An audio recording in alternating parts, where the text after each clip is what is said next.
नमस्कार, चंडीगढ़ से आपका स्वागत है। मैं हूं भानुप्रिया। आइए सबसे पहले नजर डालते हैं कुछ अहम खबरों पर। हरियाणा विधानसभा का मानसून सत्र आज हुआ शुरू। सत्र की होंगी 3 बैठकें।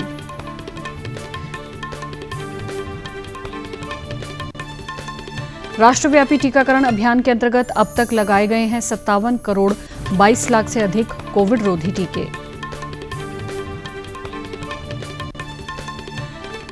और आज देश के विभिन्न हिस्सों में शांति और सद्भाव के साथ मनाया जा रहा है मुहर्रम।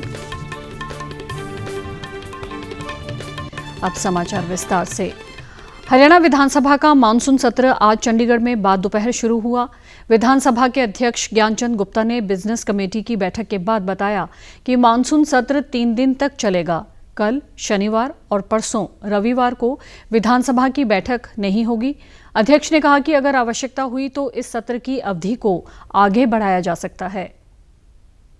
आज बीएसी की मीटिंग हुई है और उसमें हमारे माननीय मुख्यमंत्री, उप मुख्यमंत्री, leader of the opposition Chaudhary Bhupinder Singh Hooda ji और हमारे parliamentary affair minister, deputy speaker, ये सब लोग उसके सदस्य हैं। उसमें ये तय किया गया है कि ये सत्र जो है वो 3 दिन चलेगा और अगर आवश्यकता पड़ी तो इसको हम एक्सटेंड कर सकते हैं। हालांकि लीडर ऑफ द अपोजिशन का ये मत था कि इसको 1 सप्ताह चला जाए। मैंने उनसे कहा कि 1 सप्ताह की बजाय हम 15 दिन चला सकते हैं, लेकिन हमारे पास काम होना चाहिए जो हमने विधानसभा के अंदर करना है।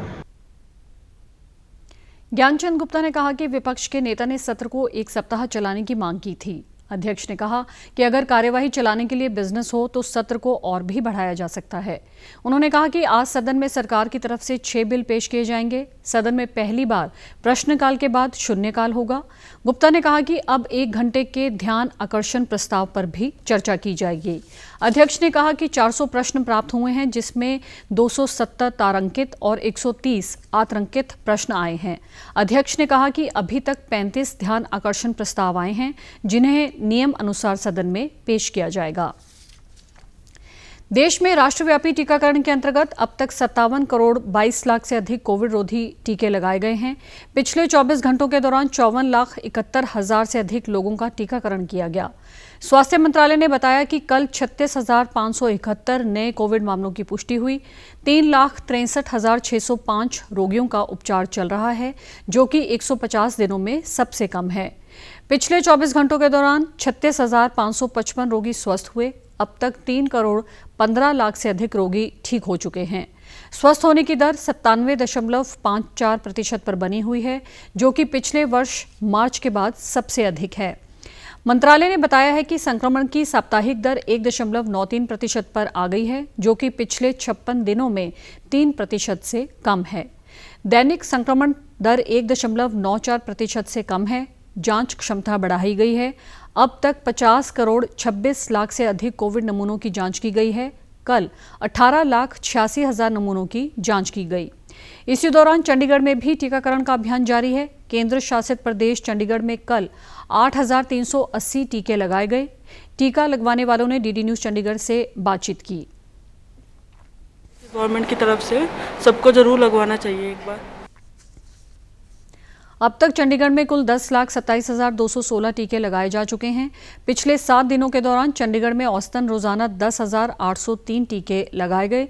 चंडीगढ़ में कल कोरोना के 6 नए मामले सामने आए। मोहाली में 7 नए मामले मिले, जबकि पंचकुला में 3 नए मामले आए।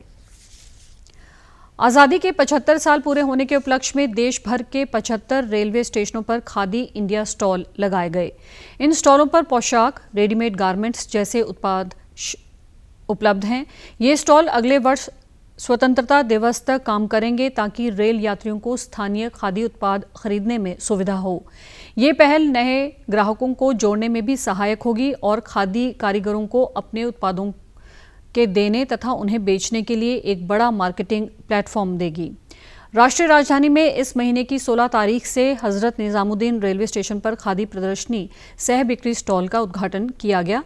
खादी और ग्रामोद्योग आयोग KVIC ने नई रेलवे स्टेशन पर भी एक खादी स्टॉल लगाया है, जिसे ग्राहकों से अच्छी प्रतिक्रिया मिल रही है।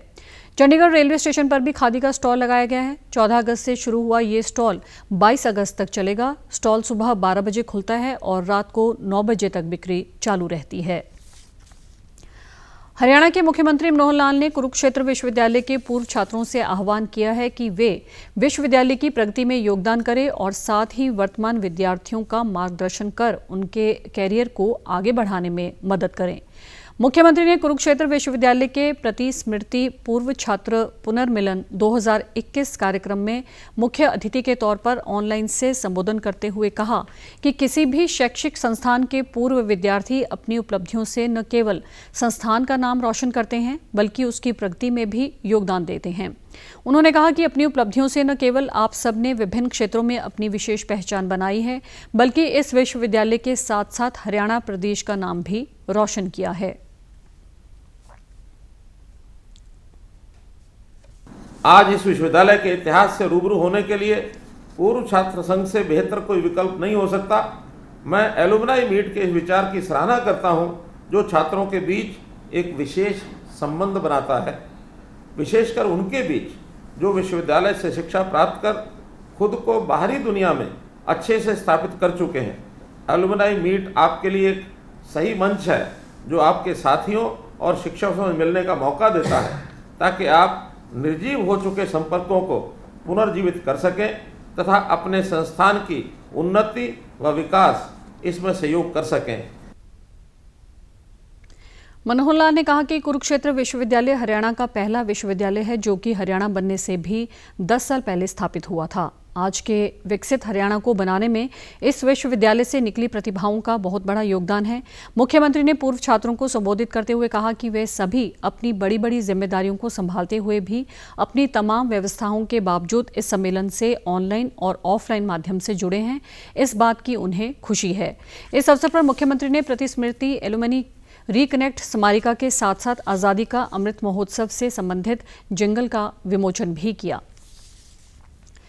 डिजिटल पंजाब की ओर से एक कदम और बढ़ाते हुए मुख्यमंत्री कैप्टन अमरिंदर सिंह ने वर्चुअल तौर पर राज्य स्तरीय एकीकृत हेल्पलाइन 1100 की शुरुआत की, जिससे लोगों को समूह सेवाएं निर्विघ्न तरीके से प्रदान करने के अलावा उनकी शिकायतों का निपटारा किया जा सके।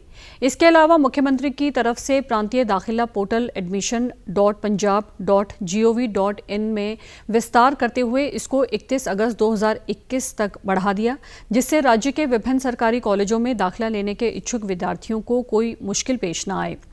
अपने संबोधन में मुख्यमंत्री ने कहा कि अब तक इस पोर्टल पर तकरीबन 42,000 विद्यार्थी रजिस्टर हो चुके हैं और इस साझा दाखिला पोर्टल से दाखिला प्रक्रिया 100% संपर्क रहित होगी, क्योंकि आवेदकों को शारीरिक तौर पर उपस्थित होने की जरूरत नहीं पड़ेगी, जिससे उनका कोरोना से बचाव रहेगा। एक अन्य लोकपक्षीय पहल के रूप में 1100 हेल्पलाइन का जिक्र करते हुए मुख्यमंत्री ने कहा कि इससे लोगों को सिर्फ एक बटन दबाने के साथ ही विभिन्न सेवाओं के लाभ हासिल हो सकेंगे। उन्होंने आगे कहा कि इस नई पहल में कई अन्य तकनीकी पक्ष जैसे कि चैट, ईमेल, व्हाट्सएप और SMS भी जल्दी ही जोड़े जाएंगे। देश के विभिन्न हिस्सों में अशुरा-ए-मुहर्रम आज शांति और सद्भाव के साथ मनाया जा रहा है। इसी दिन पैगंबर मोहम्मद के नवासे हजरत इमाम हुसैन और उनके साथी शहीद हुए थे। उन्होंने करबला में सच्चाई, पवित्रता और न्याय के लिए अपना जीवन न्यौछावर कर दिया था। कोविड महामारी को ध्यान में रखते हुए ज्यादातर स्थानों पर पारंपरिक ताजिया जुलूस बड़े पैमाने पर नहीं निकाले जा रहे, लेकिन करबला के शहीदों के सर्वोच्च बलिदान को याद करते हुए मजलिस या धार्मिक बैठकें सीमित संख्या में लोगों की उपस्थिति के साथ आयोजित की जा रही हैं। प्रधानमंत्री नरेंद्र मोदी ने अशुरा के दिन हजरत इमाम हुसैन के बलिदान का स्मरण किया। उन्होंने कहा कि इमाम हुसैन के लिए सच्चाई और न्याय के मूल्यों से ज्यादा महत्वपूर्ण कुछ नहीं था। एक ट्वीट में प्रधानमंत्री ने कहा कि हजरत इमाम हुसैन ने जीवन भर शांति और सामाजिक समानता को बहुत महत्व दिया। और अब खबरें फटाफट।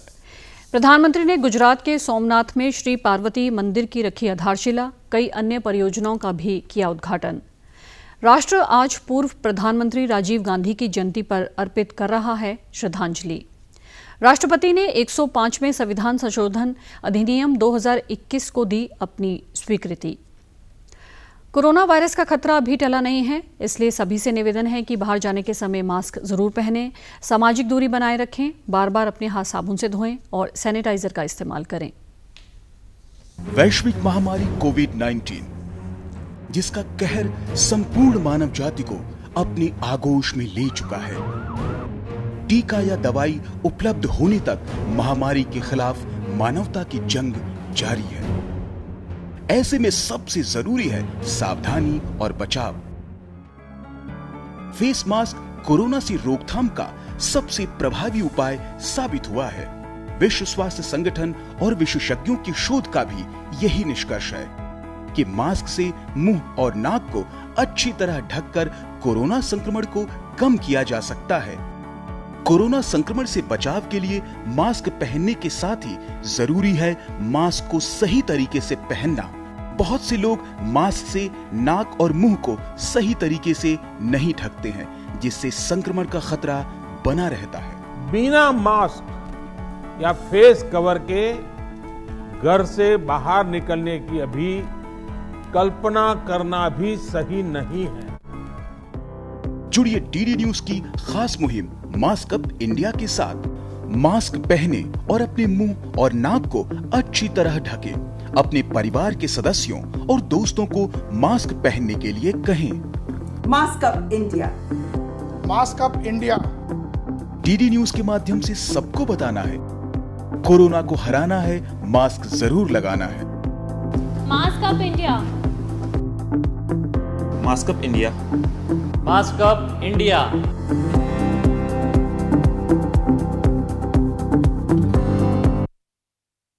Channel DD news Chandigarh, Facebook DD news Chandigarh और Twitter handle DD news CHD पर भी देख सकते हैं।